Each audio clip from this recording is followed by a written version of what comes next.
দিন মজুরি করে খায় যে, সন্ধ্যায় টাকা শেষ যার, সে কি অসহায় মানুষের সহযোগিতা করতে পারবে? চাকরি করে যে 25 দিনে টাকা শেষ, ও কি এতিম অসহায় মানুষকে সহযোগিতা করতে পারবে? না। জমি চাষ করে যে, হয় সমান সমান না হয় লস, ও কি পারবে? কে পারবে? যে ব্যবসা করে সেই পারবে। এই জন্যই ঘটনা আছে, এটাই কারণ। ওকে আল্লাহ রাসূল আরো উদ্বুদ্ধ করছেন এভাবে, এই শুনো, ইয়া মাশারাত তুজ্জার ইন্নাল বাইয়া তাহাজরুল কিযবুল হালাফ। ব্যবসায়ীরা শোনো, ব্যবসা করতে গেলে মিথ্যা কথা চলে আসে অজান্তে, কসম চলে আসে। ফাসবহু বিসাদকা, কিছু দান করে দাও মিটে যাবে, কিছু দান করে দাও মিটে যাবে। এটা তো আবার উৎসাহিত করলেন। আর যখন তিনি মদিনায় থাকলেন, তখন একজন পার্টনার, তার সহকারী ব্যবসায়ী, তার সাথে দেখা, তখন স্বাগতম জানাচ্ছে, ধন্যবাদ, তুমি আমার মুসলিম ভাই, তুমি আমার ব্যবসায়ী পার্টনার। আল্লাহ রাসূল বলছেন, স্বাগত তোমাকে, তুমি এখন আমার মুসলিম ভাই, তুমি আমার ব্যবসায়ী পার্টনার। পার্টনারে ব্যবসা করলে দুইজনে যদি করেন তৃতীয় জন আল্লাহ, 10 জন যদি করেন তাহলে 11তম আল্লাহ। তো কি হবে? খুব ভালো হবে। একজন যদি ফাঁকি দিয়ে আর একজনকে ফাঁকি 10 টাকা নিয়ে নেই, তখন আল্লাহ বলবে যে এবার তোমরা করো, আমি গেলাম। তখন মারামারি লেগে যাবে, জেল হাজত হবে, সব চলে যাবে। সম্মানিত দিনী ভাই বোন, মহান আল্লাহ বলেন, ওয়াইলুল লিকুল্লি হুমাজাতিল লুমাজা, সামনে নিন্দা করে যে, পিছনে নিন্দা করে যে, সুনিশ্চিত জাহান্নামে যাবে সে। এই চালাই, বসো, কয়েক মিনিট থামো, তুমি ব্যস্ততা দেখাচ্ছ কেন? আমি তো রাজশাহী থেকে এসেছি, জুমার খুতবা দিয়েছি, তোমার সাথে কথা বলার জন্য অপেক্ষা করছি। গত রাত্রে কথা বলেছি, এখন বলছি, সামনে রাতে বলবো ইনশাল্লাহ, ক্লাসও আছে। তুমি আমাকে বেশি ক্লান্তি দেখাচ্ছ? তোমার জন্য এসেছি, আমি তো আর নির্বাচন ভোট চাইতে আসিনি। ধৈর্যের পরিচয় দিয়ে কিছুক্ষণ অপেক্ষা করুন। রাসূল সাল্লাল্লাহু আলাইহি সাল্লাম বলেন, লা ইয়াদখুলুল জান্নাতা কাত্তাত ওয়া ফিরায়াতিন নাম্মাম, চুগলখোর যে সে জান্নাতে যাবে না। চুগলখোর কে?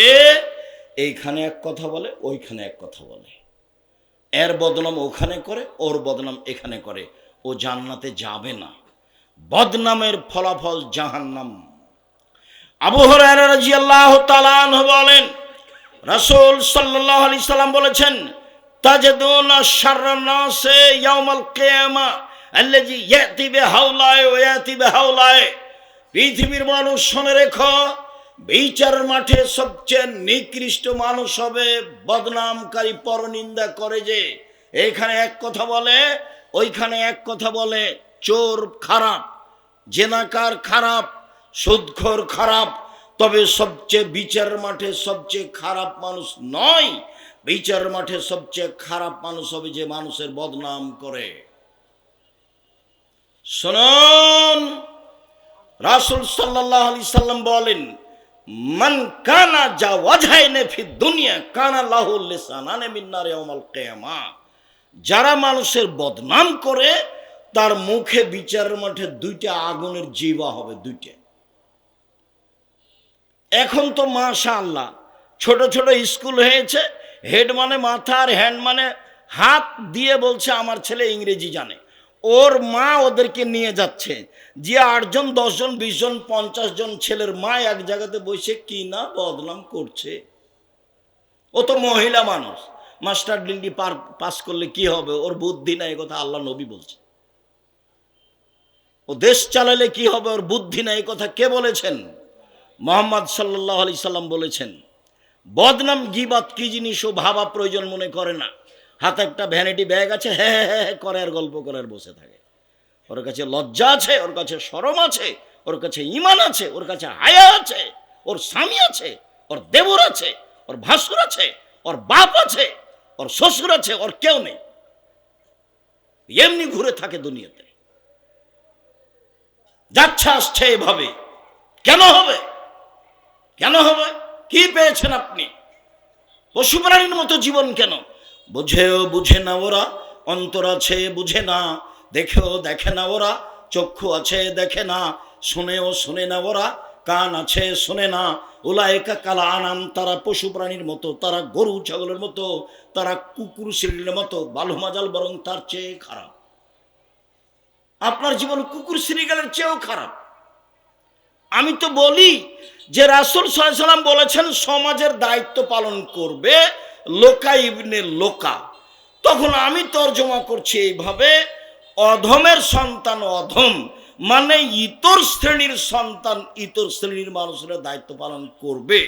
এতেও যখন আমি জনগণকে বুঝাতে পারিনি, তখন আমি বলেছি শোনেন, এই হাদিসের তর্জমা হলো রংপুর, লালমনিরহাট, নীলফামারী, কুড়িগ্রাম, পঞ্চগড়, ঠাকুরগাঁ, গাইবান্ধা, বগুড়া, জয়পুরহাট এসব এলাকায় হাদিসের তর্জমা হলো বেন্যার বাচ্চা বেন্যা। আর বগুড়া এসব এলাকাতে হলো, চাঁপাইনবাবগঞ্জ, রাজশাহীতে হলো ছোট লোকের বাচ্চা ছোট লোক। আর নরসিংদী, নারায়ণগঞ্জ, ঢাকার ভাষাটা আমি বলতে পারলাম না, সেইটা আমি বলতে কষ্ট পাচ্ছি। তার মানে এটা এই স্টেজের জন্য মানাই না। না হলে আমি আপনারটা বলে শোনাতাম, ঢাকারটা বলে শোনাতাম, যেটা দিন রাত বলছে মানুষ এই অমুকের বাচ্চা অমুক, সেটা আপনাকে আমি বলতে পারছি না। রাসূল সাল্লাল্লাহু আলাইহি ওয়াসাল্লাম বলেছেন সারা পৃথিবীর সবচেয়ে এলাকার নিকৃষ্ট ভাষা যেটা, সেটার আরবি হলো লোকা ইবনে লোকা। ইতর শ্রেণীর মানুষ সন্তান ইতর শ্রেণীর মানুষ দায়িত্ব পালন করবে, এ কথা আমি বলিনি, এ কথা মুহাম্মদ সাল্লাল্লাহু আলাইহি ওয়াসাল্লাম বলেছেন। বাংলা হচ্ছে অধমের সন্তান অধম যেদিন দায়িত্ব পালন করবে সেদিন কিয়ামত হবে, সেদিন সমাজের অবস্থায় হবে। আপনার অবস্থায় এমন কেন হবে? আপনি জাজল্য বাপ বেঁচে আছেন, এই ছেলে তুমি ভাই বেঁচে আছো, ওর শ্বশুর বেঁচে আছে, এমন কেন হবে? সম্মানিত দিনী ভাই বোন, রাসূল সাল্লাল্লাহু আলাইহি সাল্লাম বলেন, পৃথিবীর মানুষ শোনো, আমাকে জিবরাইল নিয়ে যাচ্ছেন উপরে। মুহাম্মদ সাল্লাল্লাহু আলাইহি সাল্লাম বলছেন মেরাজে জিবরাইল নিয়ে যাচ্ছেন। দেখলাম অনেক মানুষ, তাদের বড় বড় লম্বা লম্বা নখ, তামার নখ, এক মেশুন অজুহাহুম, একেবারে মুখের উপরে মেরে একেবারে মুখকে ছিঁড়ে তুলে ফেলছে গোস্ত, বুকের উপরে মেরে বুকের গোস্ত তুলে ফেলছে। আমি বললাম জিবরাইল মানহাউলাই, এরা কারা জিবরাইল? একই কথা, এরা কারা জিবরাইল? একই কথা। তখন আল্লাহ রাসূল বলছেন আল্লাযীনা ইয়াকাউনা ফি আরাদিন নাস, এরা হচ্ছে ওরা যারা মানুষের বদনাম করত, এরা হচ্ছে ওরা যারা মানুষের বদনাম করত, যে বদনাম করত তারই হবে এই অবস্থা। শুনুন, আয়েশা রাদিয়াল্লাহু তাআলা আনহা বলেন, আমি আল্লাহর নবীকে বললাম আপনি সাফিয়ার এত প্রশংসা করেন কেন? সাফিয়া সুন্দরী মহিলা, সাফিয়া বড় ঘরের মেয়ে, এভাবে আপনি এত প্রশংসা করেন কেন? হিয়া কেদা কেদা, আরে ও তো খাটো মেয়ে, খাটো মেয়ের আবার কোনো প্রশংসা আছে নাকি? ওর অত প্রশংসা করেন কেন? এটা আয়েশা রাদিয়াল্লাহু তাআলা আনহা বললেন। তখন আল্লাহ রাসূল বলছেন, আয়েশা শোনো, লাকাদ কুলতি কালিমাতান লা মুজাজাত বিল বাহরি লা মুজাজাতু, তুমি যে কথা বলেছ এই কথাটা যদি সাগরে ফেলে দেওয়া হয় তাহলে সাগরের পানি ঘোলা হয়ে যাবে। কি বলেছেন আয়েশা? বলেছেন যে খাটো মেয়ে। তো এবার আপনি দোকানে বসে ল্যাংটা মেয়ে দেখেন আর মাথায় টুপি থাকে আর আরেকজনের বদনাম করেন, তা আপনার কি অবস্থা? দুজন সাংবাদিক এসেছে জামিয়া সালাফিয়ায়, তো পুরাতন কথা জিজ্ঞাসা করছে। তখন আমি বলছি যে এই উপার্জন করে খাচ্ছেন কেন? ভিক্ষা করে খাবেন। এখানে এসছেন কেন? এই ছেলে, তুমি সাংবাদিকতা করো নাকি? এই ছেলে, তোমাকেই বলছি তাড়াতাড়ি পরিবর্তন করো, রুজি অন্য জায়গাতে নাও। সাংবাদিকতা মানে জানো, গোপন কথাকে কি করা হয়? প্রকাশ করা হয়। তো এই পথ বাছাই করেছে কোনো রুজির জন্য? আর পথ দুনিয়াতে নেই। এক মিনিট শোনো, এদিকে দেখো। রাসূল সাল্লাল্লাহু আলাইহি সাল্লাম বলেছেন, মান সাতারা মুসলিমান সাতারাহুল্লাহু ফিদ দুনিয়া ওয়াল আখিরাহ, কেউ যদি মানুষের দোষ ত্রুটি দুনিয়াতে ঢেকে রাখে তাহলে আল্লাহ তার দোষ ত্রুটি বিচারের মাঠে ঢেকে রাখবেন। তা আপনি কি করলেন? এটা এই কাজে আপনি আসলেন কেন? আবার আল্লাহ রাসূল বলছেন যে বিচারের মাঠে একটা লোককে আল্লাহ নেবেন, পাশে নিয়ে তাকে এভাবে ঢেকে নেবেন, কাউকে দেখতে দিবেন না, ঢেকে নিয়ে বলবেন, দেখো তো তুমি, দেখো তো এগুলো তোমার পাপ নাকি? তখন লোকটি বলবে, জি হ্যাঁ, এগুলি আমারই পাপ। তো আল্লাহ বলবেন যে তুমি কি মনে করো আমার ফেরেশতারা অন্যায় লিখেছে? বলে না, আমি এটা মনে করি না, অন্যায় লিখেনি। বলে তুমি আমাকে কিছু বলতে চাও? জি না, আপনাকে আমি কিছু বলতে চাই না। তখন আল্লাহ বলবেন দেখো, তুমি মানুষ হয়ে তোমার ভিতরে একটা স্বভাব ছিল মানুষের দোষ ত্রুটি ঢেকে রাখা। মানুষ হয়ে যদি তুমি দোষ ত্রুটি ঢেকে রাখতে পারো, আমি আল্লাহ হয়ে তোমার দোষ ত্রুটি ঢেকে রাখতে পারি না? যাও জান্নাতে চলে যাও, ঢেকে দিলাম সব। তা আপনি সাংবাদিকতা করতে গেলেন কেন? ভিক্ষা করা যায় না দেশে? ভিক্ষা করে খাবেন কেন? এটা হচ্ছে নরসিংদী নারায়ণগঞ্জ ব্যবসার ঘর, সবাই ব্যবসায়ী। যদিও আপনারা জামিয়া সালাফি খুব এটা চিনেন না, কেন চিনেন না সে জবাব আমাকে দিতে হবে না, আপনি দিন। বাংলাদেশের সর্ববৃহৎ প্রতিষ্ঠান জামিয়া সালাফিয়া, শিরক মুক্ত প্রতিষ্ঠান জামিয়া সালাফিয়া, বিদআত মুক্ত প্রতিষ্ঠান জামিয়া সালাফিয়া, দল মুক্ত প্রতিষ্ঠান জামিয়া সালাফিয়া, সংগঠন মুক্ত প্রতিষ্ঠান জামিয়া সালাফিয়া, হিংসা মুক্ত প্রতিষ্ঠান জামিয়া সালাফিয়া। যেখানে দেশের বিদেশের শিক্ষক অবস্থান করেন, সেই প্রতিষ্ঠানে আপনি সহযোগিতা করবেন না কেন? 10 টাকা করবেন, কেউ 10 লাখ টাকা করে 10 টাকা করবেন আপনি। আল্লাহ রসুল বলছেন, বুখারী মুসলিমের হাদিস, কেউ যদি খেজুরের আঁটির উপর একটা সাদা ছিলকা থাকে, ভাই আপনারা বুঝেন কি? খেজুর কোনোদিন ভেঙে দেখেছেন? আঁটির উপর একটা কি থাকে? আবরণ থাকে, একেবারেই চিকন। আল্লাহ রসুল বলছেন যে এই পরিমাণ দান করে হলো জাহান্নাম থেকে বাঁচো। মানে দান দিয়ে জাহান্নাম থেকে বাঁচা যায়। যখন আল্লাহ রসুল বলেন মহিলারা শোনো শোনো, জাহান্নাম বলতে নারী আর নারী, তোমাদের অধিকাংশই দেখি জাহান্নামে, তোমরা দান করে নিজেকে জাহান্নাম থেকে বাঁচাও। 10 টাকা করবেন, নইলে একটা কয়েন, বুঝেন কি? একটা কয়েন, যেটা কাঁচা টাকা কয়েন, সেটা কয়েন একটা টাকা দান করে নিজেকে বাঁচাবেন। শিরক মুক্ত প্রতিষ্ঠান, এগুলো হচ্ছে আসল প্রতিষ্ঠান, যেখানে কোনো দলাদলি নেই, যেখানে কোনো হিংসা নেই। জানুয়ারির 7 তারিখ থেকে পড়া আরম্ভ হয়, ডিসেম্বরের 1 তারিখে গিয়ে পড়া বিরতি হয়, বা 25শে নভেম্বর পড়া বিরতি হয়। এই যে শুরু হয়েছে, চলবে, কোনো দিবস নেই। সম্মানিত দিনী ভাই বোন, বলছিলাম রাসূল সাল্লাল্লাহু আলাইহি সাল্লাম পাপ ঢেকে রাখার জন্য চেষ্টা করতেন। কিভাবে? একটু আমরা খুব কাছাকাছি চলে আসছি। একজন লোক এসে বলল, আল্লাহর নবী আমাকে পবিত্র করেন। তখন আল্লাহ রসুল বললেন, ফিরে যাও, আল্লাহর কাছে ক্ষমা চাও, তওবা করো, পাপ ক্ষমা হয়ে যাবে। লোকটি চলে গেল, আবার ফিরে এসে বলছে, আল্লাহ রসুল আপনি আমাকে পবিত্র করেন। আল্লাহ রসুল বললেন, বাড়ি ফিরে যাও, তওবা করো, ক্ষমা চাও। লোকটি আবার চলে গিয়ে ফিরে আসলো, এসে বলল আমাকে পবিত্র করেন। আল্লাহ রসুল বললেন, বাড়ি ফিরে যাও, ক্ষমা চাও, তওবা করো। লোকটি চলে গেল, একটু গিয়ে ফিরে এসে বলছে, আল্লাহ রসুল আমাকে পবিত্র করেন। চতুর্থবারে বলছেন যে লোকটা কি পাগল? আমি যে বলছি তুমি চলে যাও, যায় না কেন? কিন্তু বলেন না যে কেন পবিত্র করবো, এটা আল্লাহ রসুল বলছেন না। সাহাবীগণ বললেন, জি না, ও তো মাজনুন নয়, পাগল নয় আল্লাহ রসুল। তখন আল্লাহ রসুল বলছেন, আর সারেবা খামরান, তাহলে কেউ মদ পান করেছে, তাই তার মস্তিষ্ক বিকৃত হয়েছে, সে আমার কথা বোঝে না, আমি যে তাকে চলে যেতে বলছি, যায় না কেন? তখন সাহাবের মধ্যে একজন দাঁড়িয়ে তার মুখে নাক লাগিয়ে মুখটা সঙ্গে দেখেছে, বলছি না আল্লাহ রসুল, ও তো মদ খায়নি, মুখে কোনো গন্ধ নেই। এখন আল্লাহ রসুল বলছেন, কি ব্যাপার, তুমি জেনা করেছো নাকি? কেন এই কথা আল্লাহ রসুল প্রথমে বলতে পারতেন না? প্রথমবার বললেন না, দ্বিতীয়বার বললেন না, তৃতীয়বার বললেন না, চতুর্থবার বললেন না, পঞ্চবার বললেন না, ষষ্ঠবারে বলছেন, তুমি কি জেনা করেছো? তিনি তাকে ঠেকাতে চাচ্ছিলেন। শেষ পর্যন্ত বিচার হলোই, যা হলো হলো। আর 1 মিনিট থামেন এখানে। এই লোক ছিল গরিব মানুষ, তার নাম মাইজ ইবনে মালিক। ইনি যার বাড়িতে কাজ করতেন তার নাম ছিল হুজ্জাল, ধনী মানুষ। তার স্ত্রীর সাথে জেনায় লিপ্ত হন। তো তার মালিক জানতে পেরে তাকে বলল, তার মালিক তাকে খুব ভালোবাসতো।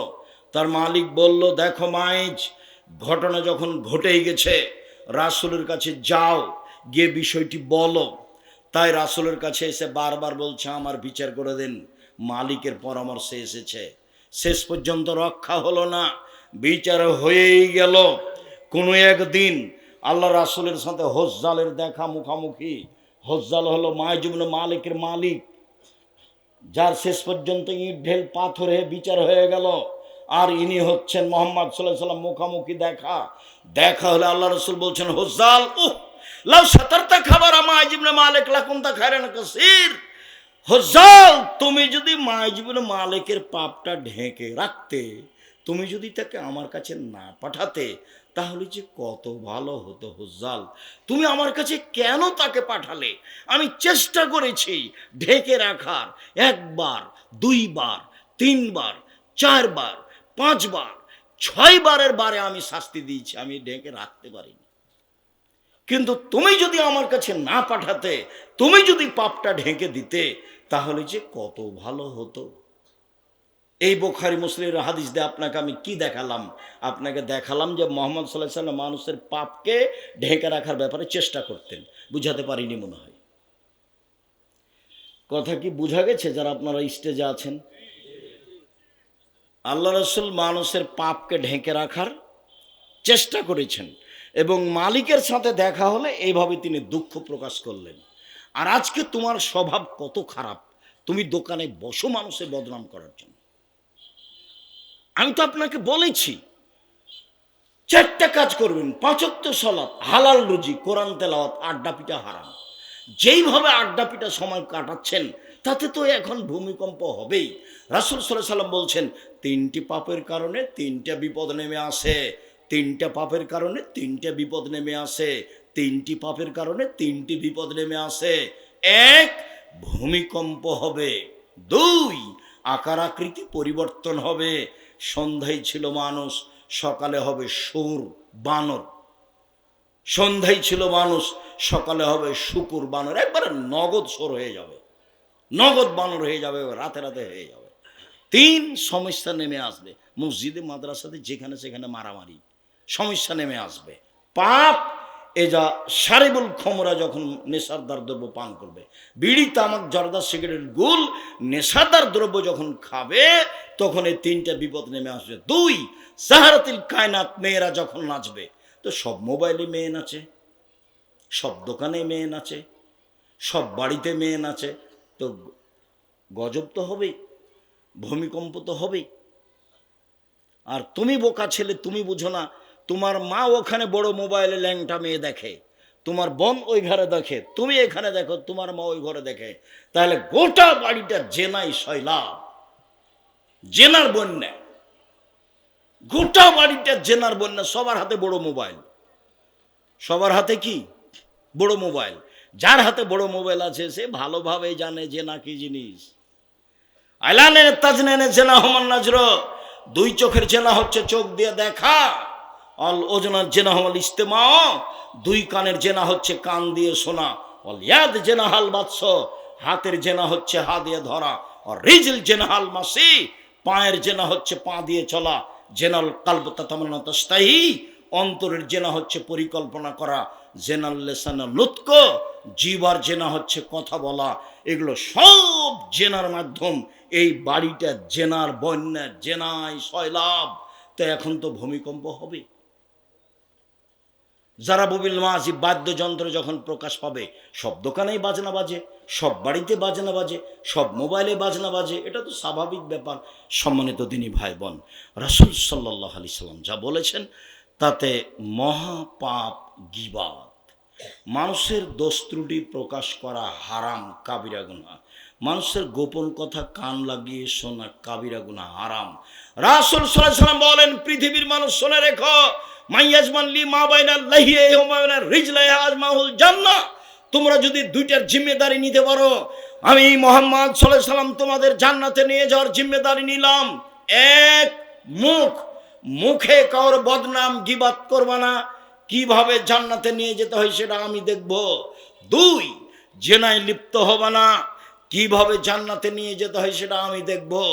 2টা জিনিসের জিম্মেদারি গ্রহণ করো, বাকিটুকু আমি দেখব। 2টা জিনিসের জিম্মেদারি গ্রহণ করো, বাকিটুকু আমি দেখব। মুখে কারো বদনাম করো না। আবু হুরায়রা রাদিয়াল্লাহু তাআলা আনহু বলেন, আল্লাহ রাসূলকে জিজ্ঞাসা করে হয়েছিল, মা আন আকসারা ইউদখিলা নাসান নারা। আল্লাহ রাসূল বলেন তো মানুষ বেশি বেশি জাহান্নামে যায় কেন? বলেন তো বেশি বেশি জাহান্নামে যাবে কেন? কি জিনিস তাকে বেশি বেশি জাহান্নামে দিবে? তখন আল্লাহ রাসূল বললেন, আল ফারজ অল ফাম, মুখ আর লজ্জা স্থান। মুখ আর লজ্জা স্থান। মুখ মানে বদনাম, আর লজ্জা স্থান মানে জেনা। রাসূল সাল্লাল্লাহু আলাইহি সাল্লাম একদা বলছেন, সঙ্গী সাথী বলতে পারো বদনাম কাকে বলে? সঙ্গী সাথী বলতে পারো পিছন দিক থেকে মানুষকে ধাক্কা মারে জাহান্নামে নিক্ষেপ করে কি? সঙ্গী সাথী বলতে পারো মানুষকে পিছন দিক থেকে ধাক্কা মারে জাহান্নামে নিক্ষেপ করে কি? সঙ্গী সাথী বলতে পারো মানুষকে পিছন দিক থেকে ধাক্কা মারে জাহান্নামে নিক্ষেপ করে কি? বলতে বলতেই ফাঁক হাজা লিসানা হোক, জিভাটা ধরে নিচ্ছে, জিভা, এই জিভা মানুষকে পিছন দিক থেকে ধাক্কা মারে জাহান্নামে নিক্ষেপ করে। এটা আল্লাহ রাসূলের মুখের ভাষা।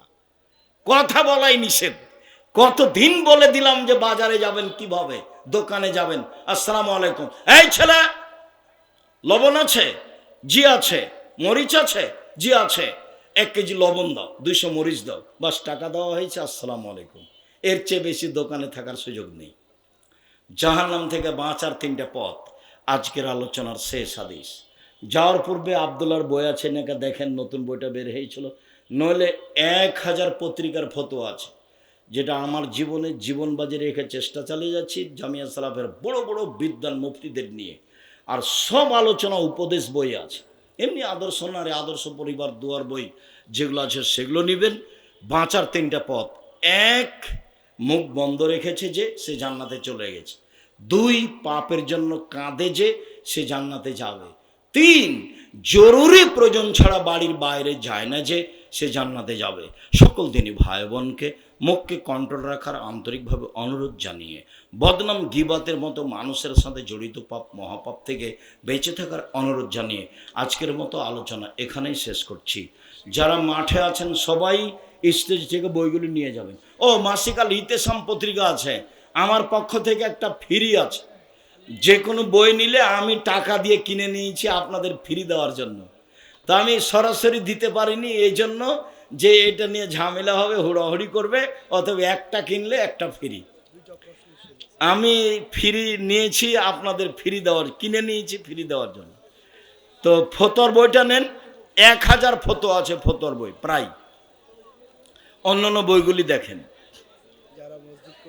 যারা মসজিদ কমিটির সাথে রাগ করে, মসজিদে আসে না, বা অন্য সমাজের মসজিদে সালাত আদায় করে, তাদের পরিণতি কি? তাদের পরিণতি ভালো নয়। মসজিদের সেক্রেটারি সভাপতি যে হোক আর চোর হোক আর ভালো হোক আর মন্দ, আপনার বিবেচনার কি প্রয়োজন? আপনি যাবেন 5 ওয়াক্ত সালাত আদায় করে চলে আসবেন। আপনি ওইটা মসজিদের সভাপতি সেক্রেটারি বিবেচনা করার প্রয়োজন নেই। বিপদে পড়লে তারা পড়বে। জুমার নামাজ নিজেদের সমাজ ভিত্তিক মসজিদে না পড়ে অনেকে অন্য মসজিদে বা সেখানে ভাইরাল বক্তার আগমন সেখানে পড়তে যায়। হ্যাঁ, বক্তব্য শোনার জন্য বা আকীদা সংশোধনের জন্য কোনোদিন যেতে পারে, নিয়মিত যাবে এটা নয়। কোনো লোক যদি ভালো আলোচক হয় তাহলে সেখানে শোনার উদ্দেশ্যে যেতে পারে। স্বাভাবিকভাবে পাড়ার মসজিদ ছেড়ে অন্য মসজিদে যেতে পারবে না, যাওয়া জায়েজ নয়। আমি একজন পালিত সন্তান ছেলে, আমার জন্মদাতা পিতা ওয়ারিশ দিতে রাজি না। তোমার পিতাকেই ওয়ারিশ দিতে হবে, তোমার পিতা দিতে বাধ্য। চাঁপানগঞ্জের ভাষাতে তোমার বাপকে ওর বাপকে দিতে হবে, দিতেই হবে। তোমার জন্মদাতা পিতায়েরই জমি জায়গার ভাগ পাবা তুমি। শুকরিয়া, জাযাকুমুল্লাহ খায়র। যারা মারা গেছে আল্লাহ তুমি তাদের কবরের শাস্তি মাফ করো। যারা আমরা অসুস্থ তুমি তাদের আরোগ্য দান করো।